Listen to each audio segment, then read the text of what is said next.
For me, South Georgia is without doubt my favorite place on the planet. And the reason is that it has around about 64 million pairs of birds that are living on there. Here is an island which is 100 miles long. It's got a wonderful mountainous spine, 9,500 feet high. It's got 100 glaciers on it, and it's a rat and mouse free.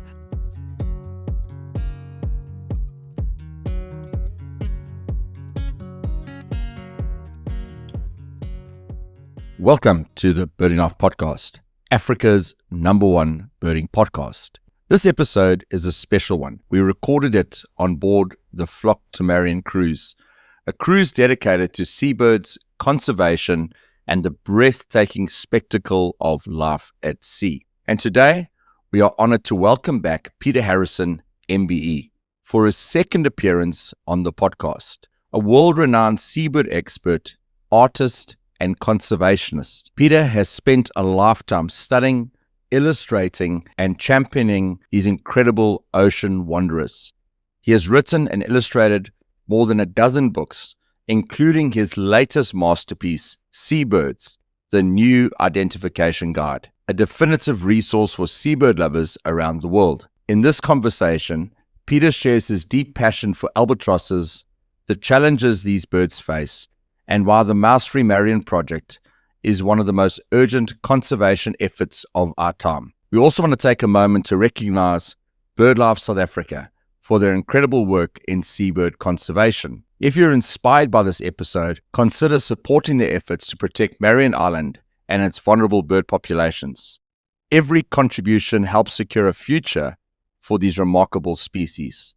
So, sit back, grab your binoculars, or at least your imagination, and get ready for an insightful conversation with one of the great voices in seabird conservation. Welcome to the show, Peter Harrison, MBE. So it's a huge honor to have a conversation with you again. The last podcast we did had such a profound impact. So many people have come back and spoken about how the podcast really opened their eyes to albatrosses and more especially to the work at Marion. So thank you for your legacy.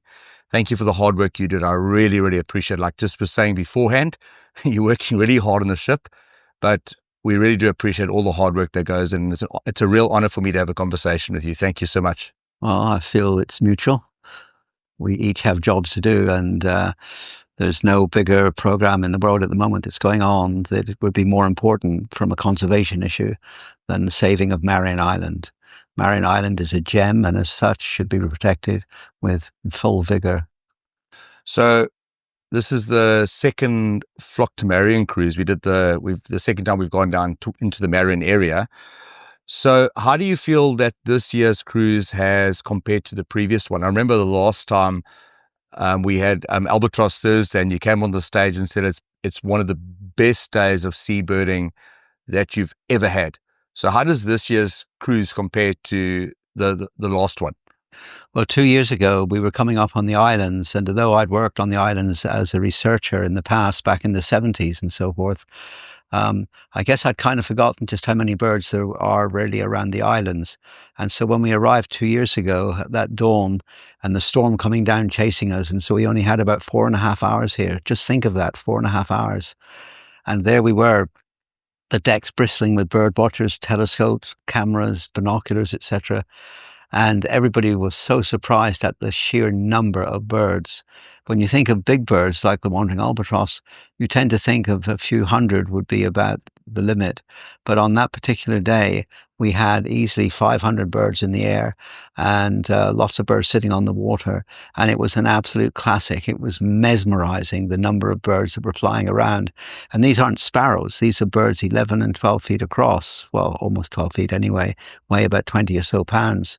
And so it came as a shock that there was so much wildlife in front of us. This time when we were coming through, we had all expected it because there were a good number of people on board that had been with us on the previous Flock to Marion, and they were expecting it. So it wasn't such a shock this time. Having said that, the last 3 days still rate is probably the best 3 days of bird watching I've done in the interim period since we were last here. It was absolutely spellbinding. We were up on the decks describing to people how the albatrosses fly, how long they live, etc. People were openly crying as albatrosses were sweeping past them on the stern, sometimes only 8 to 9 feet away. And that was something that people just didn't expect. So both trips were significant, both trips were fantastic, but it's like having children. Which was your favorite? And that would be hard to say. Both trips were memorable and will go down as indelible memories. I know we spoke about this in the last podcast episode that we did, but for the sake of people who might not have listened to the first episode, they must go back and listen because there's a lot more that we're not going to cover in today's episode.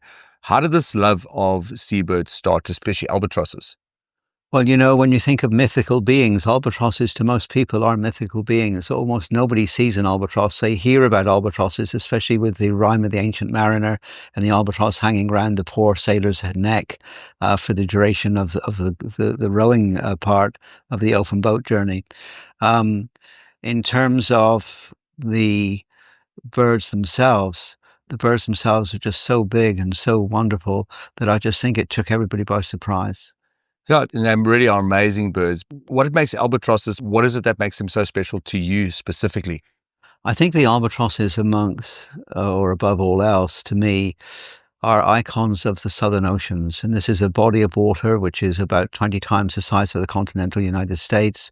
These are the latitudes that the early mariners described as the roaring 40s, the screaming 60s, and the furious 50s.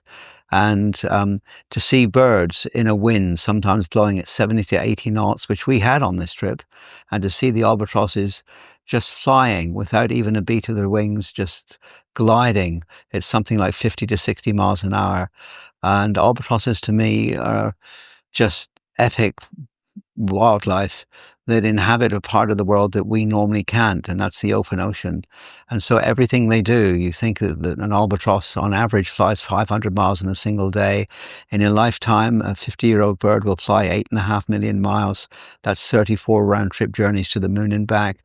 They are the largest of all flying birds, they're one of the heaviest of all flying birds, and they live longer than any other birds. Everything you say about them is from the Guinness Book of Avian Bird Records, and they are without equal.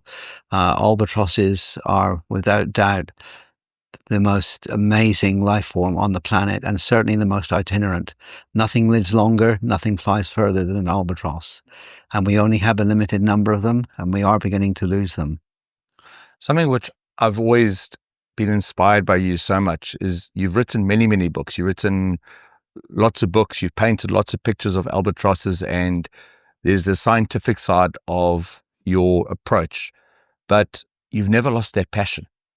How have you managed to balance science and passion? The science angle always reminds me that these birds are capable of living where I can't. In terms of the artist and the art angle, I just love albatrosses. I often say when I'm talking that when I see an albatross, I see them with the eyes of a child, and I see them with awe, with wonderment, and that sums up albatrosses. You can't look at an albatross without falling in love with it from a point of view of the beauty side of it, but also you can't be failed to be impressed by the fact that they live where others can't, which is the open ocean, this huge expanse of water without any real signposts along the way to say where they are. So they live in this featureless ocean, sometimes windy, sometimes calm, and they do it. And if they're left alone to their own devices, they'll live to be 70 to 80 years of age. So your pursuit of seabirds must have taken you to many places. I mean, you were speaking about, you've done research on Marion. What are some places that you've been to in your pursuits, and what is one of those places you've been to that's maybe, besides Marion, that's very special to you, that you have very fond memories of? I often say that if I had 7 days to live, 5 days would be at South Georgia. Everybody then says, well, what about the other 2? And I say, just getting there. And for me, South Georgia, home of the albatross, we have 4 different species down there. And for me, South Georgia is without doubt my favorite place on the planet. And the reason is that it has around about 64 million pairs of birds that are living on there. And we've succeeded. Here is an island which is 100 miles long. It's got a wonderful mountainous spine, 9,500 feet high. It's got 100 glaciers on it, and it's a rat and mouse free. It took us about 5 or 6 years to accomplish that, and I think from memory about $20 million. But we now have South Georgia, where birds and other animals, life forms, are coming back in huge numbers, and we never thought they would recover so quickly. And so South Georgia to me is both a spiritual home. It's absolutely wonderful to land on a beach with 64,000 king penguins, or to be standing or sitting next to an albatross up on one of the grassy plains. And that shows what we can actually be proud of and what we can actually accomplish on other islands. South Georgia has become the flagship of conservation projects around the world, and gives us great hope and heart when we're talking of trying to do the same at Marion Island. We cannot and must not lose Marion Island. It happens to be South African, and we would hope that the government of South Africa will actually step in at some time, or I'm hoping, I don't know if everybody else is, but to make it possible that we can rescue the wildlife of Marion Island, particularly the big birds, especially the adults that are now being eaten by the mice. And if we can do that, we will have succeeded. And it will probably be the most important thing that any of the 2,000 people on this vessel have ever taken part in or ever contributed to. This is on a mega scale. This is a global disaster that we're beginning to look at. If we don't do something urgently about the mice on Marion Island, they have to go. We showed we can do it at South Georgia, and by God, I'm hopeful that we'll be able to do it again here on Marion Island. It would be a great message to send to the world. One thing that is amazing also about yourself is you're not young anymore, but whenever I've had, when you share your knowledge and that kind of thing, firstly, you've always been able to share in a way that's simple and approachable to people. People understand what you're saying. You're able to share science in a way that is almost comes across as non-scientific because it's simple enough to understand. But you also seem to be someone who still is hungry to keep on learning. Yes, I'm determined to live to be 100, and I'll be very disappointed if I get shortchanged on that, because I've already got it planned out what I would like to do with my life, and that's to continue to work with seabird conservation, but to make sure that people understand and appreciate the importance of having healthy oceans. We have a planet called Earth, but 2/3 of the surface is covered by seawater. And we need to make sure that that seawater is pristine and clean and pure and can support life forms. We know more about the moon than we do about some of our ocean beds. And I think it's very important to be able to dedicate a good part of our lives towards that situation. In terms of planning for the future, every day I get up and every day I have a very, very full program. And at the end of every day, I say to myself before I go to sleep, did you do enough today? What did you achieve? You must be better tomorrow, or other words. So for me, yes, I'm almost 80 now, 78, but I feel like a 50-year-old. And when I see some of the 50-year-olds, I actually act like a 50-year-old and still jump in and out of boats and still climb cliffs and still surprise people how fast I can get up a cliff, even at my age. And I love that. And it's all to do with just keeping fit and not stopping. If you stop, you drop. And I'm a great believer in doing as much as you can each and every day and being accountable for the day. Did you contribute? Did you make the world a better place? What did you do in terms of the wildlife and conservation efforts? And those things are important to me, which is why, for me, I gave up being a successful designer working for the British government and decided to devote my life to seabirds. I have no regrets. Seabirding and the conservation of the ocean and the islands and the wildlife are my big driving force. And I would love to think that I could still do this and be doing it at 100 years of age. And do you have any hobbies outside of birding? Yes, I do. And my big hobby, my great hobby is fly fishing. And I'm a very catch and release merchant. I tie my own feathers, so I use parts of birds to actually make feathers. And I am, in fact, the world champion, world record holder for a fish called a steelhead, Sure. which is an ocean-going rainbow trout. And my fish was a little bit just under 30 pounds by an ounce. And that occurred one February about 20 years ago on a river that I'd fished for 10 years without a single bite. Oh. And then one day the bite happened, and in came a 44-inch long steelhead. Sure. And took me over an hour to actually bring it to the beach. And so fly fishing. I love making things, I like being creative. I'm an artist, I paint, but making feathers, fly tying is also an art under its own right. And for me, I'd rather stand on a river casting, not necessarily catching fish, but casting, watching the world go by. Deer coming down, elk coming down, the occasional bear, the occasional cougar. I fish in the northwest area of the United States.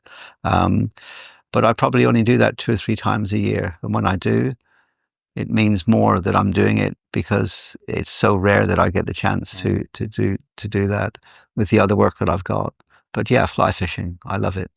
Keeps you busy, the other work. You don't ever seem to stop. No, we visit 7 continents every year. And we are in our late 70s now. And this is with my wife, Shirley Metz, first lady to ski to the South Pole. And we lead a very active life. We get up at 6 most mornings. We're still working at 9 and 10 at night. And we're grateful that we have good health. And you plan to do any more books? I gave a lecture here on board this morning. It was simply called The World of Seabirds, and it was how I moved around the world doing research in preparation for the first book in 1983, and then leading on to the publication of the New Field Guide, the new Seabird Guide, in 21. And the story that I've told today is something that Shirley, my wife, is beginning to nag me at, and that is to get my story of how it all happened down in book form. And it might be that my next book will be a narrative version of what I gave as a talk this morning. That'll be absolutely fantastic, and I'll be buying the book for sure. As always, the Birding Life is proud to be associated with Swarovski Optic, one of the world's leading producers of binoculars, monoculars, and spotting scopes, as well as the Birdlasser bird logging app. Spot, plot, play a part. Download and install the app to play your part in social conservation. One of the ways that you can help us to keep putting out the content that we are releasing is by supporting our online shop. We sell optics, books, Westerman's products, and a whole lot more. Check out the shop on our website, www.thebirdinglife.com. If you need any help with any of the products, please don't hesitate to email us on info@thebirdinglife.com. So you've seen lots of seabirds. I can't remember. Someone was saying it was apparently, if I remember correctly, one seabird you hadn't seen. Yeah. What was that bird, and have you seen it yet? Okay. Well, I'm really happy to report on this because let me say, no, I have not yet seen it. And with the new taxonomy these days, there are 434 species of seabirds, and I have seen every single one except one, and that bird is the Chinese crested tern. Sure. And it's a bit like a greater crested tern that you have on your African coastline, but the bill is a little bit more orange and it has a black tip to the end of the bill. It was declared extinct for a while, for about 30 years, and then a few were seen and then a few more, and they're now known to be in Taiwan and places of mainland China along the coast. But China's out of bounds at the moment, and we've been trying for the last couple of years to pull it off. We haven't managed it yet. But when I go home from this trip, within 4 weeks of getting home, I'll be jumping on a plane, and we have 2 birds that have been reported on the Taiwanese coast, and I hope they're still there. I'm going to do a twitch, as we call it, and I'm going to be trying to find my last remaining seabird. So when we next meet, I hope you can ask me that question, and I'll break into a big wide grin and say, yes, we got it, and that will be the end of the chase. Have to get a bottle of champagne there to celebrate, eh? Yes, definitely. More than one, I think. So I just was thinking, you spoke about the fact that you're approaching 80, and you might have already kind of answered this question, but when you were younger, I can't wait for the book to hear the stories of the adventures you had. Uh, how does your birding look nowadays? Are you still able to bird like you used to bird, or have you slowed down a little bit? How does your birding look? I know that your conservation keeps you very busy, but your birding journey, how does that look at the moment for you? My birding journey is good, but I have to keep it in bounds of the possibilities. Um, it's always encouraging and on one side, and a little bit deflating on others, where you have youngsters 17 and 18 years of age with eyesight like Superman Hmm. and pulling in birds at something like 5 miles range. I could do that easily when I was a youngster, but I can't do it now. So I have to actually just lower my sights a little bit in terms of not always being first onto a bird. When I was a younger person, nobody beat me to a bird. But now I've learned a bit of humility, and I know that I cannot compete openly with people that have just clearly better eyesight. So although I've gotten older, I still do a lot of birding. I still do hour after hour after hour. But I just know that when somebody shouts blue petrel or white-headed petrel, I know that I'm not going to necessarily be the next to see it. It'd be a little bit slower. But I remember the times when I was faster. I know the birds inside out, so I'm not missing anything. I can close my eyes and I can think of images of white-headed petrels flying around me on various islands around the world. So yes, it's changed a little bit, but the joy of seeing and being part of a group of people. When we were watching birds from the decks of the ship yesterday, we had tremendous numbers of birds, including things called Kerguelen petrels, named after the French islands. And somebody shouted it, and I knew exactly where it would be. It would be high in the heavens, just floating along, which is unusual for a petrel. And there it was, hovering or drifting high above the vessel. And I looked and I thought to myself, yes, I still know where they are. um, so, yeah, it's changed a little, but the joy and the reward of being part of a team of people. And we've got a great assemblage of birds over the last few days. And we've all helped to put that list together. Well, I still didn't see the blue petrels, so I'm quite Oh, you didn't? quite sad about that. But there's always another time, another trip. You'll have to come back. So one of the things that always grips me, and I'd love you to share a short version of it, is when you speak about almost the life cycle of the albatross, from that, when they first start and eventually they do the whole thing, they spend time with the ocean, they come back. Just, in a short version, I mean, that's just so amazing to think, how does that look, the life cycle, and even how they mate and they breed. How does just the short version? It's always my favorite part of the talk. Okay, let me give you the short version and start it with the fact that a chick is deserted by its adults. And this is the thing that a lot of people can't understand. You have birds that invest nearly half a year or more into raising a youngster, and in the end they feed it and walk away from it, fly out to sea, and they don't come back. And the youngster is left on the nest. So if we start at that point, the youngster being left on the nest, and if it's a wandering albatross, the youngster will have been on the nest for 276, 278 days. It's deserted. The adults leave and go to sea for 11 months to come back almost a year later. So they breed once every 2 years. And the youngster is then forced by hunger to go to sea. It flies off for its first time. Many of them will perish in that first month or two, but if you survive for the first month or two, your life expectancy will jump then to about 60 to 70 years of age. You then start to circumnavigate the Earth. A wandering albatross can circumnavigate the Earth every 54 days. And in the first year, we've measured this with transponders and so forth, data loggers, and these albatrosses will fly 186 miles in a single year. They'll be at sea for anything from 3 to 10 years. So when they come back to their islands to mate and find a partner, they'll have flown upwards of 500,000 to 1,000,000 miles. In a lifetime, living to be 50 years of age, they will fly up to 18 or so million miles. And they'll come back. They come back to the island, they land, they meet up, and they go into a gam, if you like, a prom ball, and the debutantes there looking for partners. Males think that we choose the females. That's not the way it works. It's the females that choose the males. And you want, if you're a female, you want a very vigorously displaying male. And they have these wonderful gams where the wings are spread out and then tossing their head in the air and letting fly with a like wild horses blowing in the wind. And they pair up. They'll have an engagement year for 2 to 3 years. They lay a single egg. The egg takes something like 76 days to 84 days to incubate. It's the longest incubation of any bird in the world. Incubation stints are anything up to 30 days, but more normally 13 or 14. And then the chick hatches and is in the nest for 274 or so days.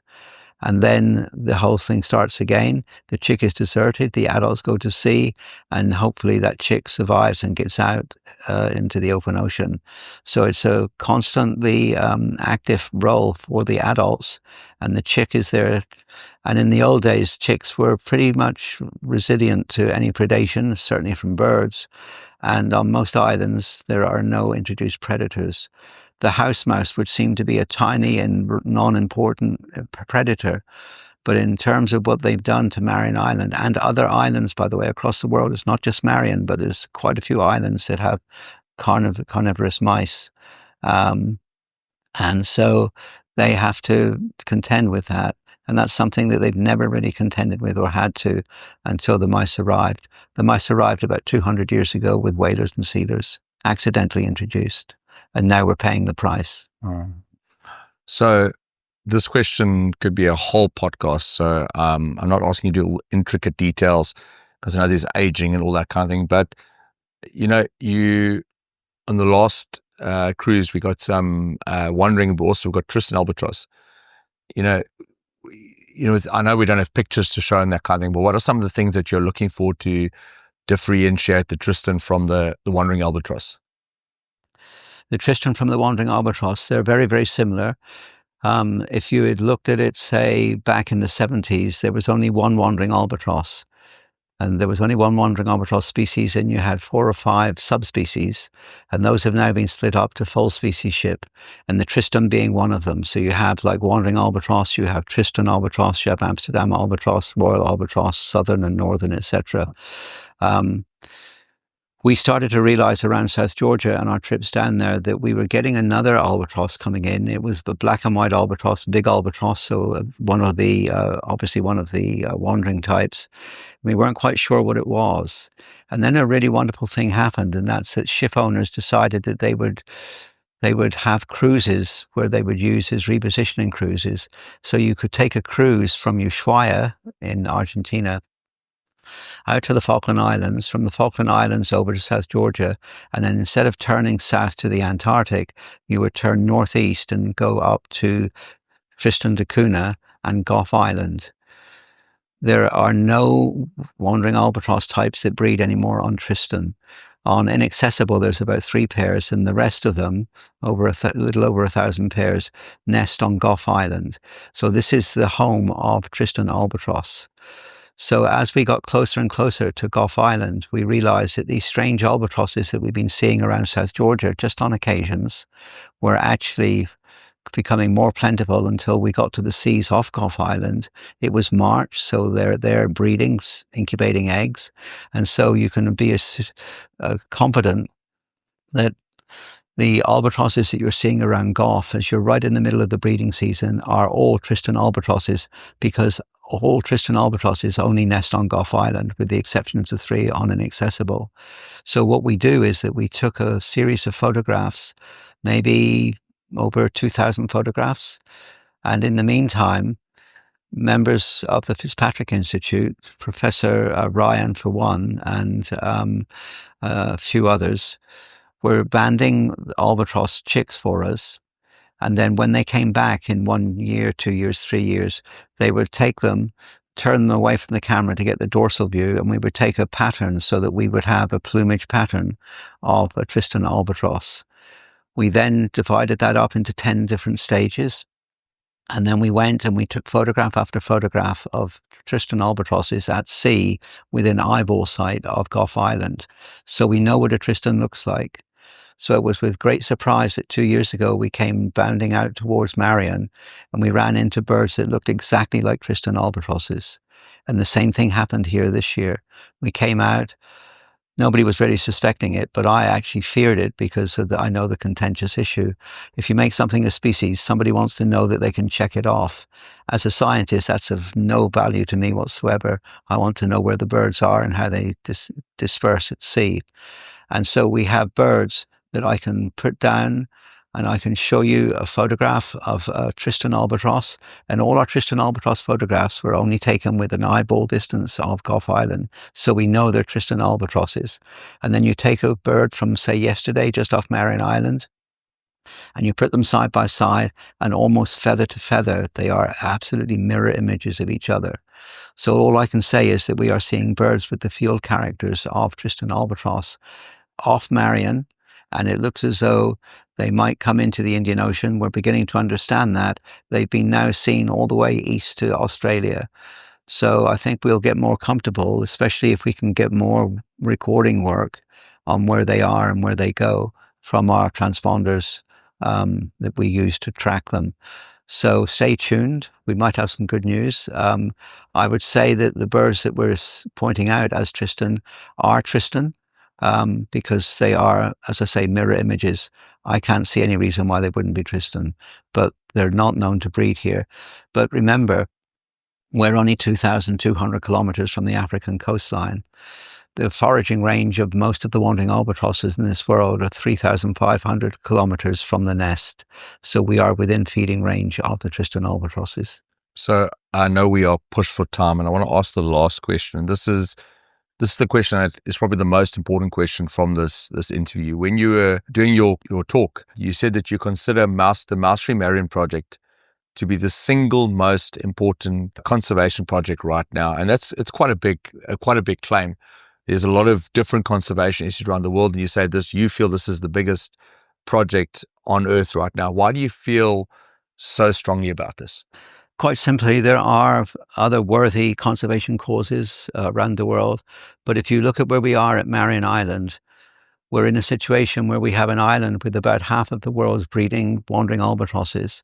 So we're only talking of a few thousand birds. We can't afford to lose any more because the gene pool will go down and down and down.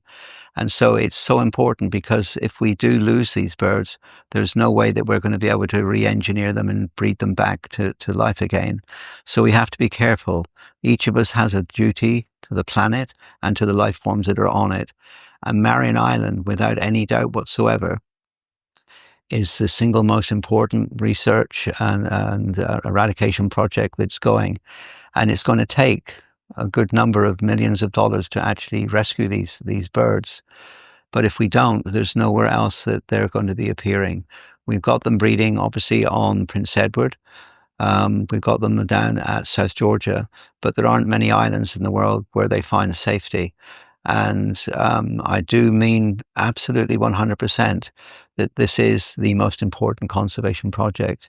And if I had to then choose one species that also should be considered as absolutely paramount importance and is South African, it's the African penguin. The African penguin is in absolute catastrophic freefall. Its numbers are diminishing. And if we don't do something there soon, it's going to be another tragedy. I can't believe that South Africa, the government or the people of South Africa, would allow a bird with such absolutely unbelievable appeal as a penguin to become extinct on our watch. And so that's what I mean when I say the most important of conservation projects. Once we lose these things, they're gone, and they're gone forever. And none of us are God. We can't recreate and bring these animals back. So we owe it to ourselves. We owe it to the people that follow, our children, our grandchildren, that we leave the planet in as good a condition as possible. And that means life forms not becoming extinct, but actually really succeeding and getting back to their former numbers. If we can pull this off at Marion, it will be a huge benefit to the whole planet, and will set the stage again for another attempt at another one of the islands. We're going to go across the world, island to island. We've got it planned, and we've already tried places like Henderson, we've tried Gough, etc. We don't always succeed, but if we can succeed in just one or two at a time and hone our skills, we will save the planet from a rodent called a house mouse, small, inoffensive, and yet capable of inflicting huge damage to the wildlife of these islands that have never had to contend with introduced mammalian predators, however large or however small. Peter, thank you so much for your time. I really, really appreciate it. It's always a pleasure speaking to you, and look forward to chatting again. Thank you so much for taking the time to listen to this week's show. We really appreciate your support. If you have any comments or feedback on any of the episodes, feel free to drop us an email on info@thebirdinglife.com or send us a message on any of our social media platforms. We would love to get to know you better. So, until next time, be blessed and happy birding.